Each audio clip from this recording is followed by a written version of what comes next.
बदकिस्मत औरत। ये कहानी उत्तर प्रदेश के शाहगंज के एक गांव की है।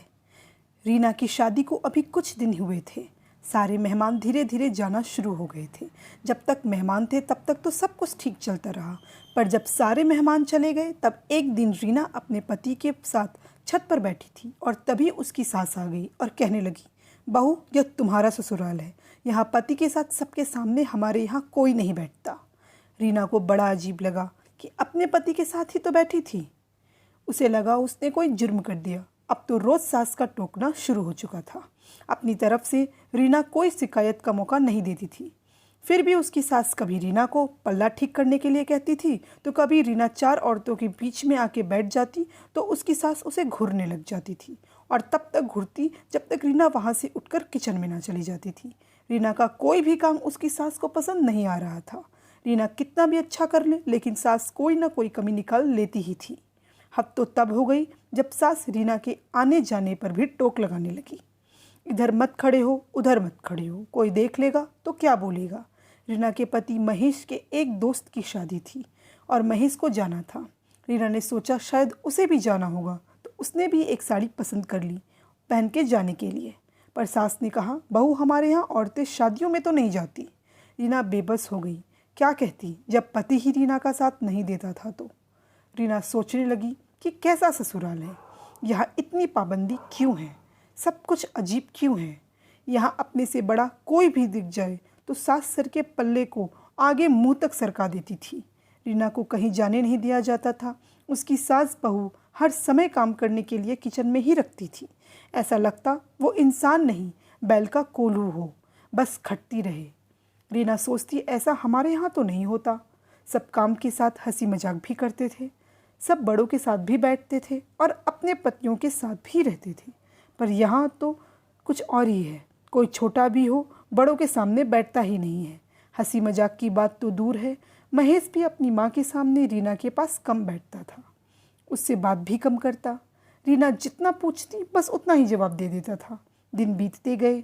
महेश को दूसरे शहर जाना पड़ता था काम के सिलसिले में। कई बार तो महेश को आए कई दिन हो जाते थे। ससुर थे नहीं और सास ने ही 5 बच्चों को पाल रखा था। बाबूजी की जगह सास को काम मिल गया क्योंकि बाबूजी सारे बच्चे जब छोटे थे तभी चल बसे थे। दोनों नंदों की शादी हो चुकी थी। बड़े भाई भाभी दूसरे शहर में नौकरी करते और रहते थे। छोटा देवर भी बाहर नौकरी करता था। महेश बिचले बेटे थे जो साथ रहते थे। रीना काम करके जब भी आराम करने बैठती तो उसकी सास फिर से कोई काम कह देती थी। आने जाने वालों का तो जैसा मेला ही लगा रहता था। रीना को सब बहुत अजीब लगता था। वो सोचती अगर शादी ऐसी है तो वो कभी शादी ना करती। इस बार जब से महेश को शहर गए कई महीने हो गए, वो बिल्कुल भी नहीं आते थे और फ़ोन करने पर फ़ोन भी नहीं उठाते थे। घर वालों ने पता किया तो पता चला कोई और लड़की है जिसके साथ महेश ने पहले ही शादी कर रखी थी और एक बच्चा भी था उनका। पर समाज के डर से कुछ नहीं बोला। पर सास को जब पता लगा तो रीना को ही दोषी मानने लगी। कहने लगी, क्या करता महेश बेचारा, तूने ज़्यादा कुछ तो लाया भी नहीं था अपने साथ। सोचा था शादी करके आएगी तो ज़िंदगी संवर जाएगी, पर महेश को ही बाहर काम करने के लिए जाना पड़ता है। हो गया जो होना था, अब रोना कैसा, कौन सा तुम्हें छोड़ रहा है। रीना को जब पता लगा तो उसे झटका लगा, वह अंदर से टूट गई। रीना के सारे सपने और ज़िंदगी बर्बाद हो चुके थे। उसकी माँ सदमे से पागल हो गई और पिता भी सेहत से लाचार हो गए थे। इसलिए रीना को ससुराल में ही रहने के लिए बोला गया। भाई और भाभी दोबारा से रीना की जिम्मेदारी लेने को तैयार नहीं थी।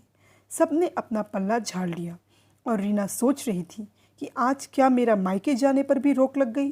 वह मेरा घर नहीं था क्या? क्योंकि रीना 12वीं कक्षा तक ही पढ़ी थी, इसलिए नौकरी भी नहीं कर सकती थी। रीना के पास कोई चारा ना था। वह ससुराल की इसी काल कोठरी में कैद होकर रह चुकी थी। उसे कोई सहारा देने वाला नहीं था।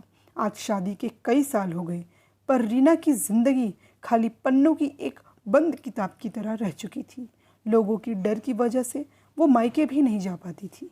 उसे यह भी पता चला सास ने पहले जेठानी को भी तंग किया था, पर नौकरी लगने की वजह से वह चली गई, कभी आई ही नहीं।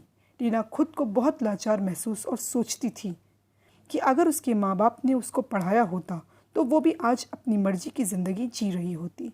जिसके भरोसे इस घर में आई उसने भी बीच मझधार में छोड़ दिया। रीना सोचती, चलो सास खरी खोटी सुनाती है तो ठीक है, लेकिन सच सर के नीचे छत और 3 समय का खाना और ज़रूरत तो पूरा करती है। कभी कभी महीने 4 महीने में महेश भी आ ही जाते थे। रीना ने अपनी ज़िंदगी से समझौता कर लिया था कि वही उसकी किस्मत है। अगर आज रीना जैसी लड़कियां पढ़ी लिखी होती तो उनके पास कोई नौकरी करने का तजुर्बा तो होता ही, और रीना की ज़िंदगी ऐसी नहीं होती। रीना अपने पैरों पर खड़ी होती। रीना जैसी कितनी ही लड़कियां समाज में घिनौनी कुरीतियों का शिकार हो जाती हैं और दहेज ना मिलने पर ससुराल और मायका दोनों के दुश्मन बन जाती हैं। बाद में कोई मायका अपनी ही बेटी को नहीं रखता जब तक बेटी अपने पैरों पर ना उठकर खड़ी हो, क्योंकि शादी होने के बाद बहुत काम माँ बाप पर होते हैं जो बेटी की जिम्मेदारी उठाते हैं। हर कोई यह कहता है, बेटा या तो किस्मत है, इससे समझौता कर लो, और बेटी मजबूर हो जाती और सब सहने पर किसी तजुर्बे के अभाव में बेटी के लिए मुश्किल हो जाता। कोई उसे अपनाता ही नहीं। इसलिए साक्षरता का भी तभी महत्व है जब बेटियों को पढ़ाई लिखाई के साथ उनके खुद के पैरों पर खड़ा होना भी सिखाएं, और ऐसे वक्त में अपना बेटी बहन का साथ दे, उनको अकेला ना छोड़े। आशा करती हूँ आप मेरी बात से ज़रूर सहमत होंगे। ऐसे ही कहानियों को सुनने के लिए हमारे चैनल को सब्सक्राइब करें। Thank you so much.